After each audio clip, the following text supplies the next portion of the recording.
అని మనం ఆలోచిస్తే అది అదృష్టమా లేక దురదృష్టమా లేక వెక్కిరింతనా లేకపోతే కుమ్ములాటనా అర్థం కాని పరిస్థితి, డోలాయమాన పరిస్థితిలో కొట్టిమిట్టాడుతున్నాడు స్నేక్ మైక్. అతన్ని అందరూ ముద్దుగా మైక్ అంటారు. స్నేక్ అంటే ఇంకా మీకు తెలుసు, bush snake Mike. So snake Mike గురించి వాళ్ళ పార్టీ అంటే జనసేన పార్టీ అతనికి ఎమ్మెల్సీ టికెట్ ఇస్తామని ఒక ట్విట్టర్లో పోస్ట్ పెట్టారు. ఎందుకు ఇస్తారు, ఏం పీకుతున్నాడు, ఎక్కడో హైదరాబాద్లో ఉంటాడు, ఏం చేస్తాడంటే క్యూఆర్ కోడ్ పెట్టి డబ్బులు కలెక్ట్ చేస్తాడంట. అందుకు అది పార్టీకి చాలా పెద్ద సేవ చేసినట్టంట. ఆ సేవలను గుర్తించి నాగబాబుకి ఎమ్మెల్సీ టికెట్ ఇస్తారంట. చదివి వినిపిస్తాను, ఒక్కసారి చూడండి.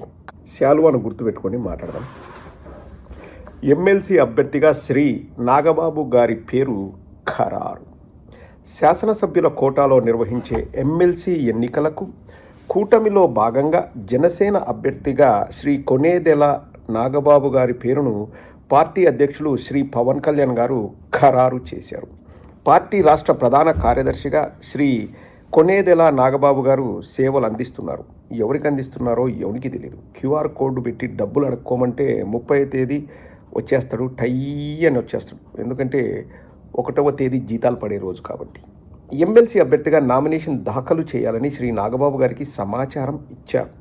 నామినేషన్కు అవసరమైన పత్రాలు సిద్ధం చేయాలని పార్టీ కార్యాలయాన్ని శ్రీ పవన్ కళ్యాణ్ గారు ఆదేశించారు.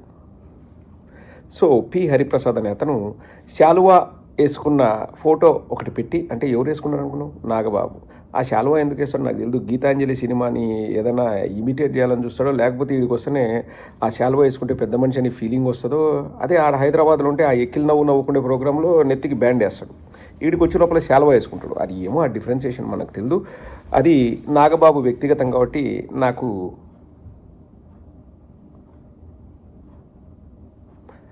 మనం పెద్దగా పట్టించుకోవాల్సిన అవసరం లేదు. బట్ స్ట్రైకింగ్ లాగా అనిపిస్తుంది కాబట్టి చెప్తుంటా, అంతే, అంతకంటే ఏం లేదు.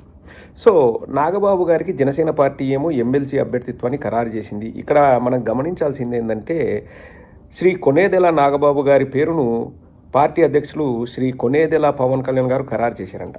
మరి కూటమి అనేది ఒకటి ఉంది కదా, ఒకటి ఏడ్చింది కదా, ఆ కూటమికి దీనికి ఏం సంబంధం లేదా అంటే ఇప్పుడు 2 పత్రికలు ఉన్నాయి. లఫ్ఫుట్ లత్కోర్ లఫంగాలో 2 పత్రికలు, ఈనాడు, ఆంధ్రజ్యోతి ఉన్నాయి. TV5 కూడా ఏం రాశాడో మనకు తెలియదు కాబట్టి ముందు వీళ్ళు ఏం రాశారో ఈరోజే very very interesting. So first number 1 గజ్జి ఈనాడు గురించి మాట్లాడుకుందాం. కార్పొరేషన్ చైర్మన్గా నాగబాబు, పవన్ కళ్యాణ్ అభీష్టం మేరకే. జనసేన అధ్యక్షుడు ఉపముమ శ్రీ కొనేదెల పవన్ కళ్యాణ్ సోదరుడు స్నేక్ బాబుకు ముఖ్యమైన కార్పొరేషన్ చైర్మన్ పదవి లభించే అవకాశం ఉంది. పవన్ కళ్యాణ్ కోరిక మేరకు తొలుత ఆయన్ని మంత్రివర్గంలోకి తీసుకోవాలని ముఖ్యమంత్రి చంద్రబాబు భావించారు. ఎమ్మెల్యే కోట ఎమ్మెల్సీ ఎన్నికల్లో ఒక స్థానం ఆయన కోసం కేటాయించారు.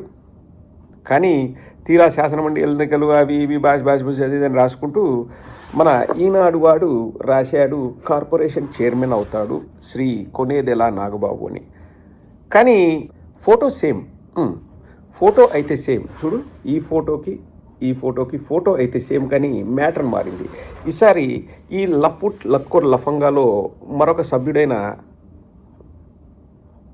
ఆంధ్రజ్యోతి వాడు రాజ్యసభకు నాగబాబు ఎక్స్క్లమేటరీ మార్క్, అంటే ఆశ్చర్యార్థకం. అంతగా ఆశ్చర్యపడాల్సిన అవసరం ఏముంది. మండలికి కాకుండా ఢిల్లీ పంపాలని జనసేన ప్రతిపాదన. ఆమోదించిన సీఎం చంద్రబాబు. సాయిరెడ్డి వైదొలిగిన స్థానంలో ఎంపిక. అక్కడ బీజేపీ పోటీ చేస్తుందని ప్రచారం. ఒకవేళ నాగబాబుకే ఇస్తే బీజేపీకి ఎమ్మెల్సీ, అటు టీడీపీలో భారీగా ఆశావహులు. జనసేన అధ్యక్షుడు పవన్ కళ్యాణ్ సోదరుడు కె నాగబాబుకు రాజ్యసభ సీటు ఇవ్వనున్నారని కన్ఫర్మ్ కూడా చేశాడు బూత్ కిట్. ఆయన్ను కేబినెట్లోకి తీసుకుంటామని ముఖ్యమంత్రి చంద్రబాబు గతంలో ప్రకటించారు. దీంతో ఆయనకు తొలుత ఎమ్మెల్సీ ఇచ్చి మంత్రి పదవి ఇస్తారని నిన్నటి వరకు అంతా భావించారు. అనూహ్యంగా ఇప్పుడు ఎమ్మెల్సీ కాకుండా రాజ్యసభ సీటు ఇవ్వాలన్న ప్రతిపాదన జనసేన నుంచి రావడంతో టీడీపీ అధినేత ఆమోదం తెలిపినట్లు సమాచారం. ప్రస్తుతం ఎమ్మెల్యే కోటాలో 5 ఎమ్మెల్సీ స్థానాలకు ఎన్నికల నోటిఫికేషన్ వెలువడింది. ఇదంతంగా ఇదే. కానీ ఇప్పుడు మనకు అర్థం కాని ఏంటంటే ఇక్కడ 2 పత్రికలు కూడా జనసేన వాళ్ళే ప్రతిపాదనలు చేశారు. అంటే జనసేన వాళ్ళు అడుక్కున్నారు, బెగ్గింగ్ అన్నట్లు చెప్పి, సరే చంద్రబాబు నాయుడు చల్ తీసుకో దొబ్బే అన్నట్లు చంద్రబాబు చెప్పాడు అన్నట్లు రాశారు. కానీ జనసేన వాళ్ళు ఏం రాసుకున్నారు, మాకు కూటమితో పని లేదు, చల్ హట్, కొనేదెలా పవన్ కళ్యాణ్ గారు డిసైడ్ చేశారు, నాగబాబు గారు ఎమ్మెల్సీ అన్నారు. ఏం జరుగుతుంది? ఏమి జరుగుతుంది అంటే ఇప్పుడు నాగబాబుకు ఎమ్మెల్సీ ఇస్తే ఖచ్చితంగా మంత్రి పదవి కావాలని పవన్ కళ్యాణ్ అడుగుతాడు. అది ఇష్టం లేకనే కార్పొరేషన్ చైర్మన్ అని రాజ్యసభ అని చెప్తున్నారా అన్నది ఒక వర్గం వాళ్ళు కోడే కూస్తున్నారు, కొక్కరొక్కో అని. మనకు విశ్వ అండ్ అభి చెప్పింది ఏంటంటే పవన్ కళ్యాణ్కి నాగబాబుకి ఎమ్మెల్సీ సీట్ ఇవ్వాలని చెప్పేసి పవన్ కళ్యాణ్ అడగడము, దానికి వాళ్ళు మేము ఇవ్వము అని చెప్పడము, తర్వాత అలగడం హాబీగా పెట్టుకున్న పవన్ కళ్యాణ్ వెంటనే ప్రకటించేయండి, ఎవడ్రా నన్ను ఆపేది, ఎవడు ఆపుతాడో చూస్తాను, తగ్గేదే లేదు అని చెప్పేసి మా ఎమ్మెల్సీ అభ్యర్థి నాగబాబు అని ఖరారు చేసినట్టు చెప్పి. ఇప్పుడు కూటమి కదా అధికారంలో ఉంది, కూటమి వాళ్ళంతా కలిసి సమస్య నిర్ణయం తీసుకోవాలి కదా. పవన్ కళ్యాణ్ ఒక్కడే తీసుకుంటే ఎట్లా సరిపోద్ది? తెలీదు. ఈనాడు ఆంధ్రజ్యోతిడేమో ఒకడేమో కార్పొరేషన్ చైర్మన్, ఒకటి రాజ్యసభ అన్నాడు. అదేంది తెలీదు. ఇవన్నీ జరుగుతూ